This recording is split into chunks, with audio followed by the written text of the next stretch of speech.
Hello, hi, dear aspirants. Uh, Let me welcome all of you to this video where I'm going to discuss about the Afghanistan crisis that is happening in the present day context in Afghanistan. It's a very disturbing thing that we are seeing and witnessing it being unfolded on a daily basis. But let us have a look at the historical, significance and like how did it all start? How did it all begin? So let me welcome all of you. Let me wish you a good morning, good afternoon, or a good evening on the basis of when you'll be watching this video.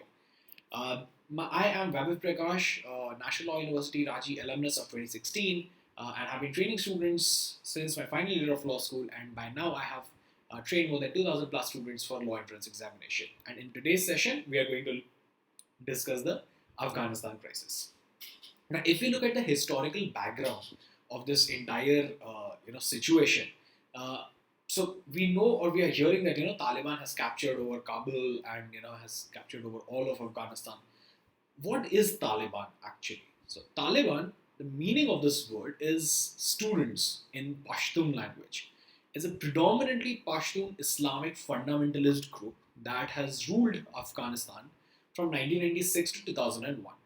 Now, prior to 1996, we had seen Afghan Mujahideen, then we had North Alliance, different fractions, coming up and ruling Afghanistan. And Taliban is one of the latest ones, which was toppled by the West, predominantly by the United States, after it invaded Afghanistan because Taliban was providing safe haven to Al Qaeda chief Osama bin Laden back then, because in 2001 9/11 had happened in United States, and US really wanted to kill Osama bin Laden, but Taliban was in hands with, or was very close with Al Qaeda, and that is something which led to the war which broke out between United States and Taliban. Now, of course, United States came out with full might. NATO came along, and they toppled the Taliban government and put in some put in a government which was supported by the United States, was supported by the West. If we look at the Pashtun movement, which first appeared as like a religious seminaries, which was mostly paid off by the Saudi Arabia, and the idea was to preach hardline form of Sunni Islam, and that is how it all began. It all started. Now, initially, the promise that was made by Taliban in the Pashtun areas of Pakistan and straddling between Pakistan and Afghanistan was to restore peace, security, enforce their own version of Sharia law once in power, get rid of all the corruption that was there in the process and the government. So all these promises were something which looked very promising to the people. Now, the Afghani people were very weary of Mujahideen's excesses, like all the excess force that they were using and infighting after the Soviets had been driven out. We'll come to that portion after this. So because of all of this, they welcomed the Taliban when they first appeared on the scene. And the early popularity was largely due to the success of stamping out, like I said, corruption, lawlessness, making roads, and making it more safe for commerce and businesses to flourish. But slowly and gradually, they it started implementing stricter punishments.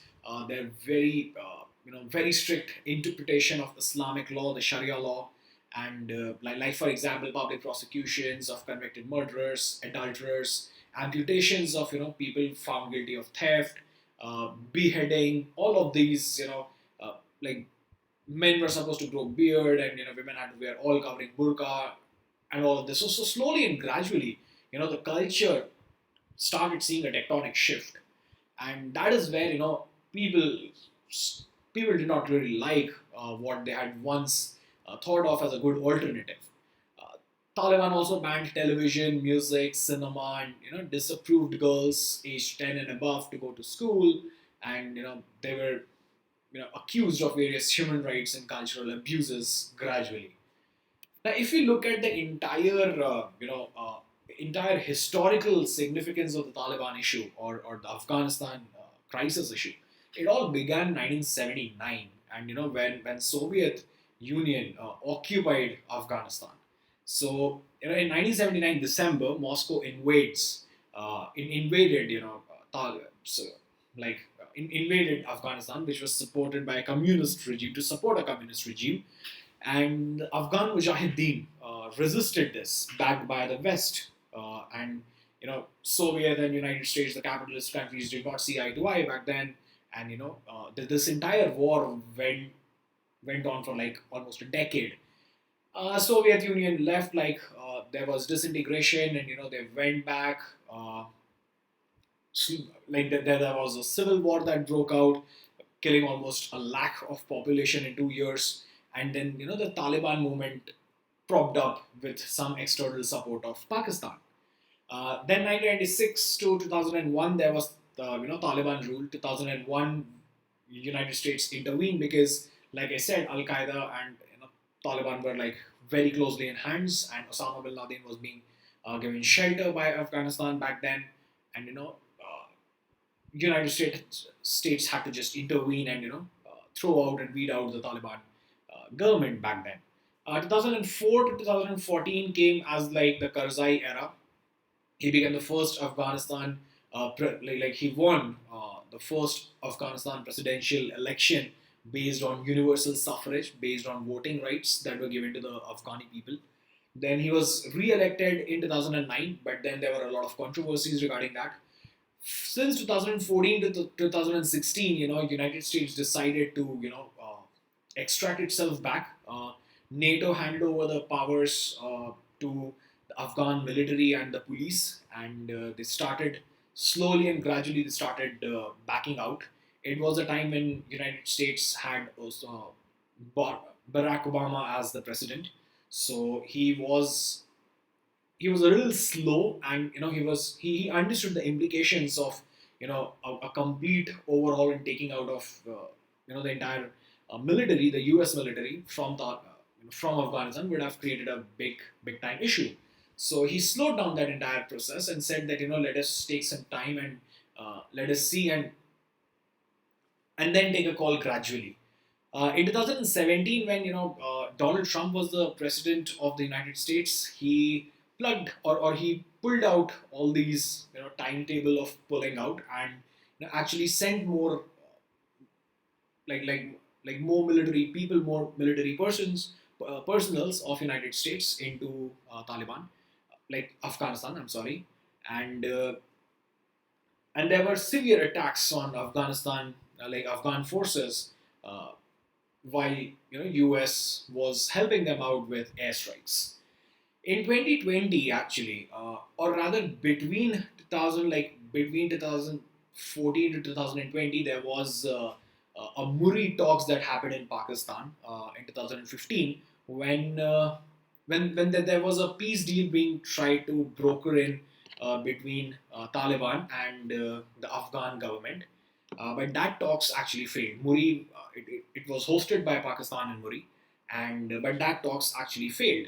Then comes 2020, where Taliban says that we would directly be talking to United States, and we would not be talking to the illegitimate government which we do not recognize, which was the Afghan government. And United States actually ceded to that demand and said that okay, let us remove the Afghanistan government from the picture right now, and let us directly deal with Taliban. And that that peace deal got brokered out, and it was agreed that United States will pull out all its military personnel, and power would be given to Taliban on certain conditions, that safe havens was not be provided to, or would not be given to terrorists on Taliban occupied areas, and there were certain other deals. Finally, in 2021, Joe Biden, the present U.S. president, you know, delayed the deadline to September 11th, and violence started. NATO begins final withdrawal. Taliban gained some really rapid gains into the territories, and a few days back, Taliban captured Kabul, wherein even the president fleed. The president of Afghanistan fleed with choppers and cars and golds and everything. He just fleed the country, left the people behind, and now the entire state is in a huge mess. Now, before we actually move on to the next segment, let me very quickly run you through the features that Unacademy has to offer. You have a very interactive classes at Unacademy. You can learn it from anytime, anywhere. You have unlimited quizzes which you can start with your friends or can take part in educators' quizzes. You have the opportunity to learn from the best educators and National Law University alumnus. You have access to national mock tests, you have weekly events, NLU experiences, etc. etc.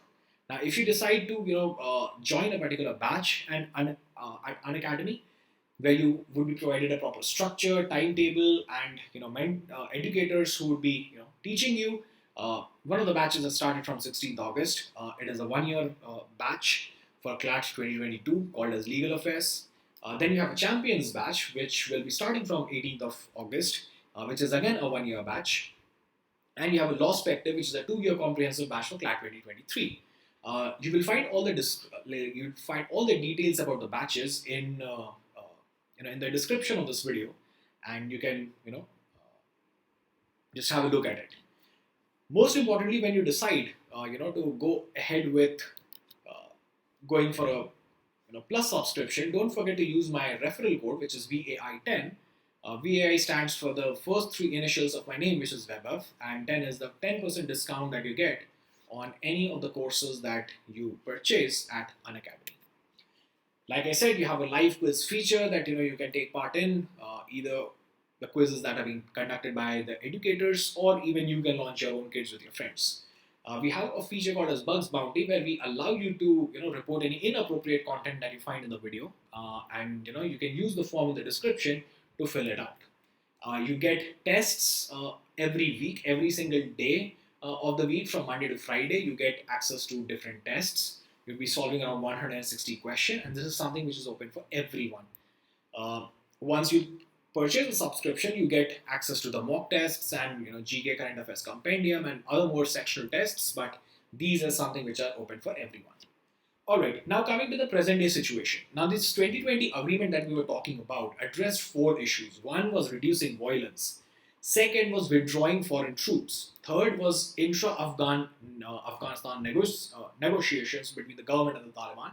And fourth was guaranteeing that Afghanistan would not become a place of refuge for terrorists. These are the four issues that were dealt within in the talks that happened in 2021 in 2020, which got finalized in 21, and both the parties agreed to this. Now, ideally, the question that arises is, how is Taliban such a huge force in Afghanistan?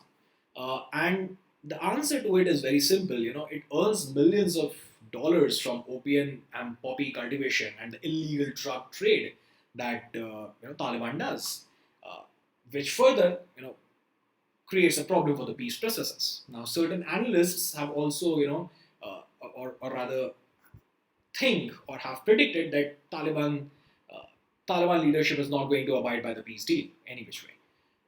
What is happening right now with Taliban having so much of money because of all the illegal drug trade and opium and poppy cultivation, and having the militia to run the country and have actually removed the entire military. The president had to flee away, and they have captured the capital city of Afghanistan. So the present president, like Ashraf Ghani, had to flee the country, and people are accusing him of leaving the people behind and just taking his own refuge. But Taliban forces have entered the capital city of Kabul and have completely taken over the entire country of Afghanistan. Now, how does it impact Afghanistan? Is very, very simple. That very, very strict, austere implementation of Islamic Sharia law is going to happen now, and the situation seems to be very, very volatile as of now in Afghanistan. Countries are pulling out their citizens and closing embassies. India has closed its embassy and has recalled all the members from Afghanistan. We had sent aircrafts to get back our citizens from Afghanistan, and the situation seems to be very, very messy right now. United Nations Security Council is meeting and discussing the Afghanistan crisis as to what needs to be done in that region.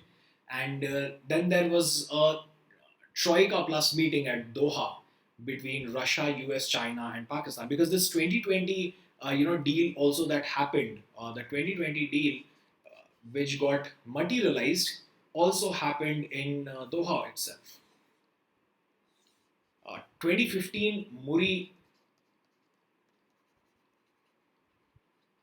talks failed in Pakistan, but then in Doha in 2020, uh, the deal was finally agreed between the parties. Now, again, Troika Plus meeting at Doha is between Russia, US, China, and Pakistan, who are like the main players in this entire geopolitical situation regarding how this intra-Afghan peace negotiation is going to pan out.